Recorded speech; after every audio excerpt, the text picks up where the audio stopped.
Amen? Pero mapalad, kahit na hindi ka nasa loob ng tahanan sa bahay ng Panginoon, mapalad ka pa rin kung ikaw ay nasa... Nawala ako. Isip ko na kasi ito. Mapalad pa rin tayo kung tayo ay nasa, ayun, sa bahay ng bundok, sa bundok ng bahay ng Panginoon. Hindi! Tama! Di ba? Sabay, yung verse dito, ilong dati.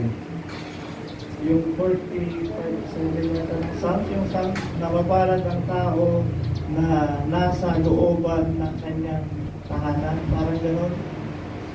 Amen? Mapalad ang tao na nasa bahay ng Diyos. Amen. Pero, ano pa rin? Gano'n pa rin. Magiging mapalad pa rin tayo kung tayo ay nasa bundok ng bahay ng Panginoon. Amen? Yung binasa natin kanina. Isaiah chapter 2 verse 2.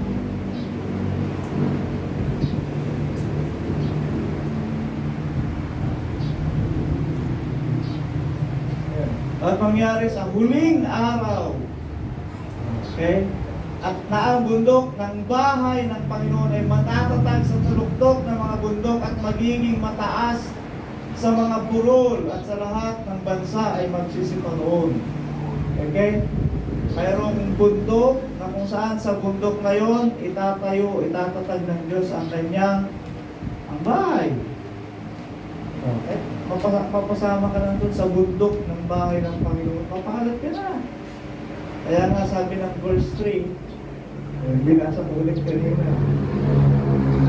Maraming mga bahay na magsisiyahon at mga nagsasabi, halina kayo at tayo magsiyahon sa bundok ng Panginoon, sa bahay ng Diyos ni Jacob. Palakpakan natin ang Panginoon. Halina kayo! Halina kayo! Amen. Ito'y maraming biyaya at pangako ang Diyos. Amen. Sa lugar niyo. Doon natin nakikita masubukan ng pag-aampon at pagliligtas ng Panginoon. Biyaya ng Diyos ay sumating at nawa, pasado tayong lahat sa harap ng Panginoon. Amen. Pagpalain tayo ng Panginoon. Tayo pa magsita yung mga kapatid. Amen. Isipin ninyo palagi, may matang nakatingin sa inyo na tayo ay sinusulit ng Diyos. Salamat sa inyo.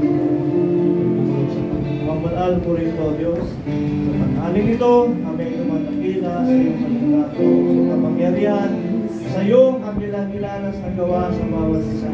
Sapagkat ito, Diyos, ay katunayan ng biyaya mo sa bawat isa. Nang salita mo, Diyos, ay nahahayag na may kapangyarihan ayon sa kanyang minagaling, sa kanyang sa iyong mga lingkod, sa kanyang kapanahunan. At narito kami, Panginoong Jesus, ayon sa pagpapahayag mo sa amin ng iyong mga salita, na sa huling araw kami, Panginoon, ay magsasama-sama. Kami ay titipunin mo at ngayon tinatamasa namin ang kaganapan ng mga salitang ito, sapagkat siyang pinangyayari mo at siyang may kaganapan, sapagkat ito ang iyong mga salita. Pinahayag mo na ang iyong mga salita ay pangyayarihin mo sa bawat isa, sapagkat siya kalooban mo. At sa pamagitan nito, kami ay nagpapasabog sa salita mo. Gawin mo kaming bahagi, O Diyos, ang kaganapan ng iyong mga panukala. Dahil kung kami ay bahagi nito, alam namin na pagtatagumpayin mo kami. Salamat sa pagtawag, salamat sa pagpili, at salamat sa paghirang mo, Diyos, sa amin upang mangyari ang lahat ng ito. Sa iyo namin pinagkakatiwala, O Diyos, ang aming pananampalataya, ang aming mga sarili. Sa iyong salita kami nangangalong, sa iyo kami magpapasakop, sapagkat ikaw may kapangyarihan sa lahat ng mga bagay at siyang pinagyayari mo ang iyong pasya at ang iyong kalooban. Nadakila ka namin, Lord. Ang iyong mga salita na nagpapahayag sa amin ng may kagalakan. Ang iyong salita mo na nagtutulot sa amin ng kapayapaan, katibayan, kalakasan. Ang salita mo, Diyos, na nagpapanatag sa amin ay siyang mahalaga. Aming pinapahalagahan. Kaya ay pinahayag mo ng sino mang gumaganap ng iyong mga salitang ito ay inaari mo kayamanan at pinapahalagahan mo. O Diyos, salamat po sa biyaya nito na nagdadami mo sa akin. Naglilihit kami, O Diyos, na aming marinig na kami ay iyong lahi. Kasama sa mga lahi na iyong pinili. A chosen generation. Ngunit ito ang aming pananampalataya. Kaya kami, O Diyos, ay taus-pusong nagpapasalamat sa pagdirang at pagpili mo sa amin sa lahat ng ito. Kaya ang aming pamumuhay, ang aming panalita, ang aming mga pagkilos, ang aming mga gawa ay inaayon namin, Panginoon, sa katwiran mo upang hindi mo kami makatulad kasabay ng sanglibutan. Nagibagpos sa iyong paghukom sa amin ngayon sa iyong bahay. Kami ay nasusumpungan mo, Diyos, na nagtatagumpay sapagkat ikaw ang bumapatnubay sa bawat isa. Salamat po sa kadakilaan ng iyong Panginoon. Kaya, Diyos, pagpalain po ang bawat isa sa amin, bawat kapatid na nasa bahay pulihan na ito. O God, biyayaan mo po ang bawat isa. Anuman ang kanilang mga ginagawa, anuman ang kanilang mga pinagkakabalaan sa buhay, kausapin mo kami sa pamagitan ng iyong Santong Espiritu.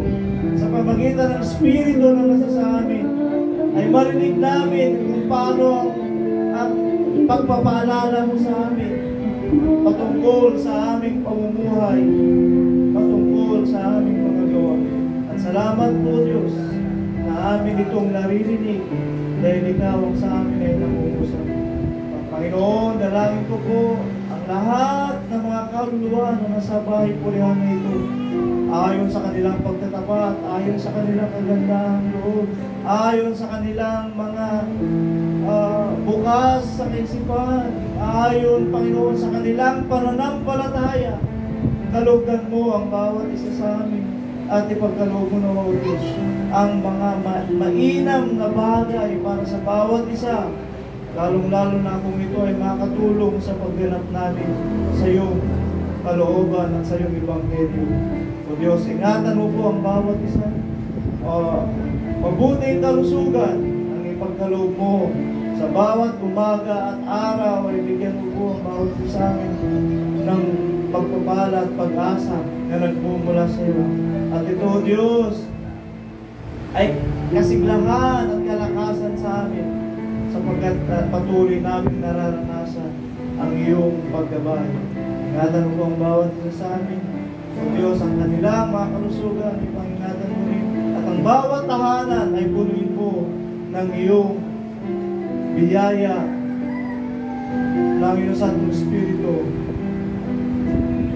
ay nananahan sa kanilang kalooban. O Diyos, sa mga karamdaman ay pagalingin mo po, O Diyos, ang iyong mga lingkod na ito. Ito ang aming pananampalataya at pagkakatiwala sa iyo. At ikaw, Diyos, ang aming Diyos sa panggagawa. Ikaw ang Diyos sa amin ay nagtutuwid ng lahat ng mga bagay upang kami ay maging karapat-dapat sa iyong harapan. Kaya pasalamatan namin ito sa iyong dakilang pangalan ni Jesus. Amen. Amen.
minamahal, kapagtibayan ninyo ang inyong sarili sa inyong lubhang banal na pananampalataya na manalangin sa Espiritu Santo.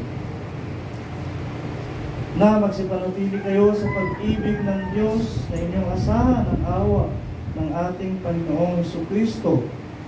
Ngayon doon sa makapag-iingat sa inyo mula sa pagkatrisod at sa inyong mapaghaharap na walang kapintasan, na may malaking galak sa harapan ng kanyang kaluwalhatian sa kauna-unahang panahon, ngayon at pagpakilaman, ang Diyos na maluwalhati ang siya nating purihin at itaas sa pamamagitan ng ating Panginoong Jesucristo. Siya nawa.